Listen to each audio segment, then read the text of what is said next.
Welcome to part 3. હું છું ઝિંકલ અને આજે આપણે જોઈશું ભુજ. ફાઇનલી હોટલના રૂમમાંથી ચેકઆઉટ કરીને અમે નીકળી ગયા છે. આજે ભુજ જોવાનું છે, ભુજના જે પ્રખ્યાત સ્થળો છે તે જોવાના છે. એક દિવસમાં તમામ સ્થળો કવર થઈ જાય એમ કહેવામાં આવે છે. ચાલો જોઈએ ભુજમાં શું છે જોવાલાયક.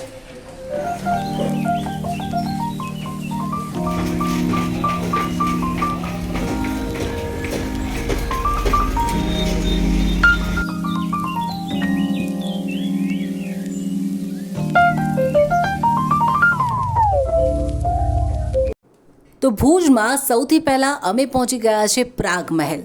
પ્રાગ મહેલની ખાસિયત એ છે કે આ મહેલનું બાંધકામ 14 વર્ષ સુધી ચાલ્યું હતું. તમે જો પ્રાગ મહેલ આવો તો અહીંયાનો ટાઈમિંગ છે સવારે 9 વાગ્યાથી સાંજે 6 વાગ્યા સુધી. તો આ સમયમાં તમે આવી શકો છો. અહીંયા વિશાળ પાર્કિંગ એરિયા છે. 2 વ્હીલર હોય કે પછી 4 વ્હીલર તમે અહીંયા પાર્ક કરી શકો છો. અને હવે અંદર જઈએ અને જોઈએ પ્રાગ મહેલ. તો આ છે પ્રાગ મહેલનો મેઇન ગેટ. અહીંયાથી તમે એન્ટર થશો અને અંદર જશો તો અંદર ક્યાંય પણ ફોટોગ્રાફી અલાઉ નથી. એ માટેના ઠેર ઠેર અહીંયા બોર્ડ પણ લગાવેલા છે. જો તમે મોબાઈલ કે કેમેરાથી ફોટોગ્રાફી કરવાનો પ્રયત્ન કરશો તો 5,000નો દંડ તમને થઈ શકે છે. તો જો તમે પણ પ્રાગ મહેલ આવો તો આ બાબતનું ધ્યાન ચોક્કસથી રાખજો. પ્રાગ મહેલ એ 19મી સદીમાં બંધાયેલું મહેલ છે અને આ મહેલ ઇટાલિયન ગૌથિક શૈલીમાં બનાવવામાં આવ્યું છે. અને આ મહેલના બાંધકામ માટે ઘણા બધા ઇટાલિયન કારીગરોને બહારથી બોલાવવામાં આવ્યા હતા. તો અમે તો હવે પ્રાગ મહેલની અંદર પ્રવેશ કરી રહ્યા છે અને સોરી ગાઈઝ, અંદરના જે દ્રશ્યો છે એ હું તમને નહીં બતાવી શકું કારણ કે અંદર ફોટોગ્રાફી અલાઉ નથી. આ અંદર જવાનો રસ્તો છે. અહીંયાથી તમે ટિકિટ્સ કલેક્ટ કરી શકો છો અને ટિકિટ્સ માટેના જે ભાવ છે તેના બોર્ડ પણ અહીંયા લાગેલા છે. બાળકો માટે અને મોટા લોકો માટે જે ટિકિટ્સના ભાવ છે તે અહીંયા લખેલા છે. સાથે જ જો તમે ફોટોગ્રાફી કરવા માંગતા હો તો અંદર કેમેરો લઈ જઈ શકો છો. તે માટે કેમેરાની ટિકિટ અલગથી તમારે ખરીદવી પડશે. તો પ્રાગ મહેલ જોઈ અને અમે બહાર આવી ગયા છીએ અને અમે હવે જઈ રહ્યા છીએ આયના મહેલ માટે. અહીંયાથી વોકિંગ ડિસ્ટન્સ પર જ આયના મહેલ આવેલું છે. અને આજે જે દિવસે અમે અહીંયા પહોંચ્યા છીએ એ દિવસે છે ભુજનો સ્થાપના દિવસ. અને અહીંયા કંઈક આ પ્રકારે આ સ્થાપના દિવસની ઉજવણી થતી અમને જોવા મળી.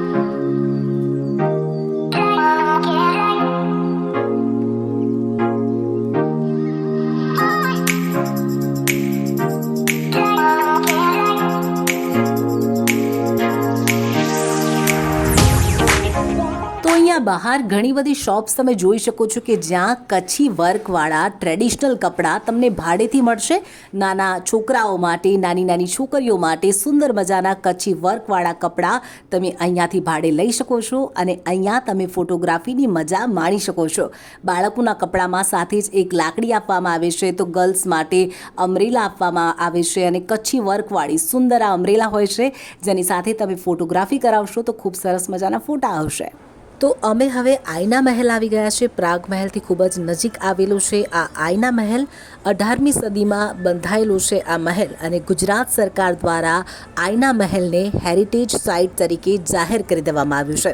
અને આયના મહેલ પણ જો તમે આવવા માંગતા હો તો તેનો પણ સમય 9 થી 6નો છે. એટલે 9 to 6માં કોઈ પણ સમયે તમે આયના મહેલ આવી શકો છો. મહેલની જેમ અહીંયા પણ ફોટોગ્રાફી અલાઉ નથી. અને જો તમારે ફોટોગ્રાફી કે વિડીયોગ્રાફી કરવી હોય તો કેમેરા માટેની જે ટિકિટ્સ છે તમારે ખરીદવી પડશે. તેનો ચાર્જ ચૂકવવો પડશે અને ત્યારબાદ તમે આયના મહેલમાં અંદર ફોટોગ્રાફી કરી શકો છો.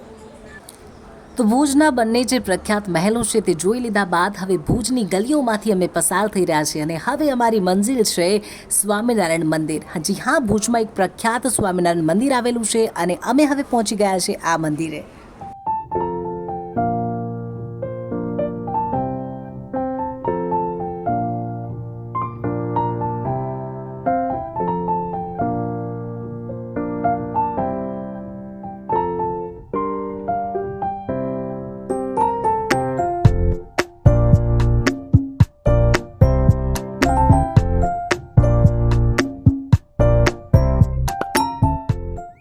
તો પ્રાગ મહેલ અને કાચ મંદિર પછી અમે અત્યારે આવી ગયા છીએ સ્વામિનારાયણ ટેમ્પલ. અમારી પાછળ છે સ્વામિનારાયણ મંદિર.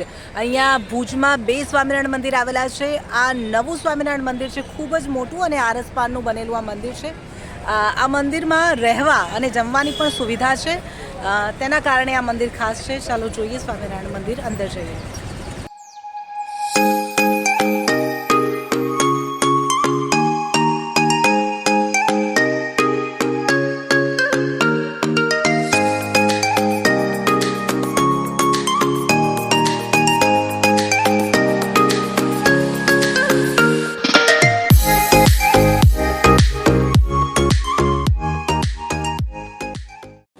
તો ભુજ રેલવે સ્ટેશનથી માત્ર 4 કિલોમીટરના અંતરે આવેલું છે આ સ્વામિનારાયણ મંદિર. સામાન્ય રીતે કોઈ પણ સ્વામિનારાયણ મંદિર હોય એ ખૂબ જ સ્વચ્છ હોય છે અને તે જ રીતે ભુજનું આ સ્વામિનારાયણ મંદિર પણ સ્વચ્છ છે અને સુંદર કલાકૃતિ અહીંયા કરવામાં આવી છે. આરસ પાનનું બનેલું આ મંદિર ખૂબ સુંદર છે. ભુજના જે પણ પ્રખ્યાત જોવાલાયક સ્થળો છે તેમાંનું એક આ સ્વામિનારાયણ મંદિરને ગણવામાં આવે છે. એટલે જો તમે ભુજની મુલાકાત લેવાનું વિચારી રહ્યા હો તો તમારા જે સ્થળો છે તેમાં આ સ્થળને સામેલ કરવાનું ન ચૂકતા. સુંદર મજાની ગાયની પ્રતિમા અહીંયા બનાવેલી છે અને અંદર જઈએ અને હવે મંદિરમાં દર્શન કરીએ.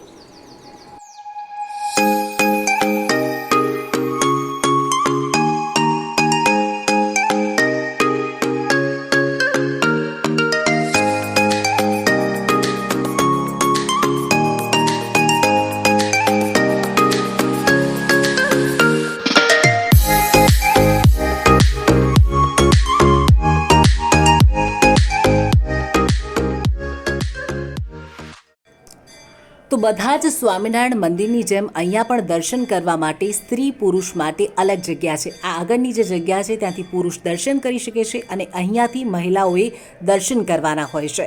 ખૂબ જ વિશાળ પરિસરમાં આ સ્વામિનારાયણ મંદિરને બનાવવામાં આવ્યું છે. આરસપાનની કોતરણી છે અને આ મંદિરની વિશેષતા એ છે કે અહીંયા રહેવા અને જમવાની પણ સુવિધા છે. નજીવા શુલ્ક પર અહીંયા વ્યક્તિને રહેવા અને જમવાની સગવડ મળી રહેશે. એટલે જો તમે પણ ભુજ આવવા માટેનો કોઈ પ્લાન બનાવી રહ્યા હો તો તમે અહીંયા રહેવા માટેની સગવડ અને જમવા માટેની સગવડ પણ મેળવી શકો છો. તો આ સ્વામિનારાયણ મંદિરમાં ભોજન કરવા માટે તમારે એક ટોકન લેવાની હોય છે કે જેની કિંમત 60 રૂપિયા છે. અત્યારે બપોરનો સમય થઈ ગયો છે અને લંચ કરવાનું અમારે બાકી છે તો અમે વિચાર્યું છે કે કેમ ના અહીંયા જ લંચ કરવામાં આવે. અમે બધા જ માટે એક ટોકન લઈ લીધો છે અને આ થાળી અમને અહીંયા પીરસવામાં આવી છે. બિલકુલ ઘર જેવું અહીંયા ભોજન છે. રોટલી, શાક, દાળ, ભાત સાથે ફરસાણમાં ખમણ છે અને લાપસી અહીંયા અમને પીરસવામાં આવી છે. તો જેમ મેં અગાઉ તમને કહ્યું હતું તેમ અહીંયા રહેવાની સગવડ છે અને આ છે અહીંયા રહેવા માટેના રૂમ્સ. બિલકુલ હોટલ જેવી આ જે જગ્યા લાગે છે તે આ સ્વામિનારાયણ મંદિરની અંદર જ આવેલી છે અને અહીંયા તમે રહી શકો છો. ભુજનું ખૂબ જ મોટું આ સ્વામિનારાયણ મંદિર છે. અહીંયા રહેવા અને જમવાની પણ સુવિધા છે. અહીંયા તમે સ્ટે કરી શકો છો. હોટલની જેમ જ અહીંયા રૂમો છે અને સાથે જ ભોજનાલય છે. તો ઘર જેવું જ એકદમ શુદ્ધ ખાવાનું અહીંયા મળશે. 60 રૂપિયામાં અનલિમિટેડ ભોજનનો આનંદ પણ માણી શકો.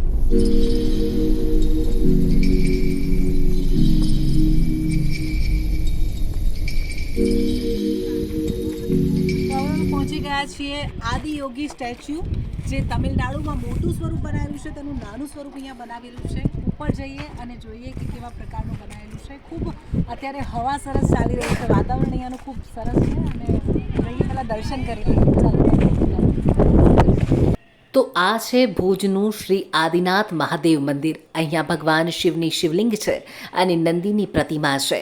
આ જૂનું મંદિર છે અને હવે જે આદિયોગીનું સ્ટેચ્યુ છે એના તરફ અમે જઈ રહ્યા છે. ખૂબ સુંદર નજારો છે. તમિલનાડુમાં આદિયોગીનું જે સ્ટેચ્યુ છે તેના જેવું જ હુબહુ અહીંયા નાનું સ્ટેચ્યુ બનાવવામાં આવ્યું છે. ખૂબ સુંદર અહીંયા ઉપરથી નજારો નજરે પડી રહ્યો છે. ફોટોગ્રાફી પણ અહીંયા લોકો કરતાં અમને નજરે પડી રહ્યા છે અને જો આ વિસ્તારમાં તમે આવો તો દૂરથી પણ આ આદિયોગીનું જે સ્ટેચ્યુ છે એ તમને નજરે પડશે. જો તમે ભુજની મુલાકાત લેવાના હો તો આ સ્થળ બિલકુલથી ના ચૂકતા.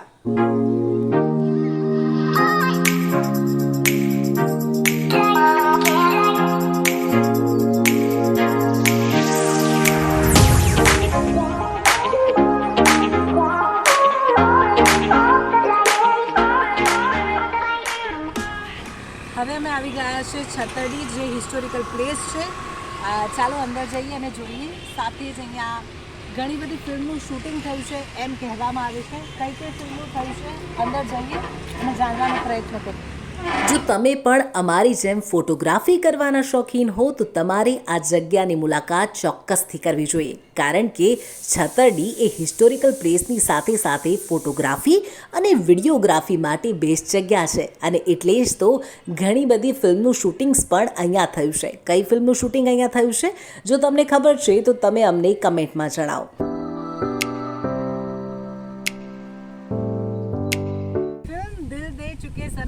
તમામ લોકોએ જોયું હશે અને તેનું શૂટિંગ અહીંયા થયું છે. મારી પાછળ આ જે જગ્યા છે ત્યાં ફિલ્મ દિલ દે ચુકે સનમનું શૂટિંગ થયું છે. વાત છે એ જગ્યા વર્ષ 2001માં ગુજરાતમાં ભૂકંપ આવ્યો હતો ત્યારે અહીંયા ઘણા બધા સ્મારકોને નુકસાન થયું છે, એટલે ઘણા ખંડિત હાલતમાં પણ છે. આ સિવાય પણ અહીંયા ઘણા ફિલ્મોનું શૂટિંગ અહીંયા થયેલું હોઈ શકે. કમેન્ટ બોક્સમાં જણાવો કે આ સિવાય બીજા કયા મૂવીનું શૂટિંગ અહીંયા થયેલું છે. જો તમે જાણતા હો તો નીચે કમેન્ટ કરો.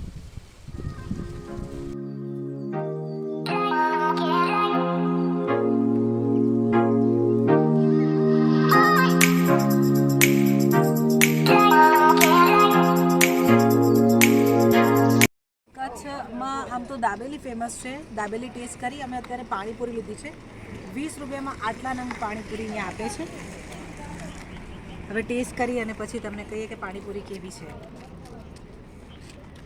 ટેસ્ટી પાણીપુરી कैसी है? कैसी है पानीपुरी? अच्छी સારી છે. થી લગભગ 100 કિલોમીટર દૂર આવી ગયા છે અમે. કચ્છ જિલ્લાના લખપત તાલુકામાં આવેલું છે માં આશાપુરા માતાજીનું મંદિર, જેને માતાજીનો મઢ પણ કહેવામાં આવે છે, અને દર્શન કરવા માટે જઈ રહ્યા છે માં આશાપુરાના. ચાલો.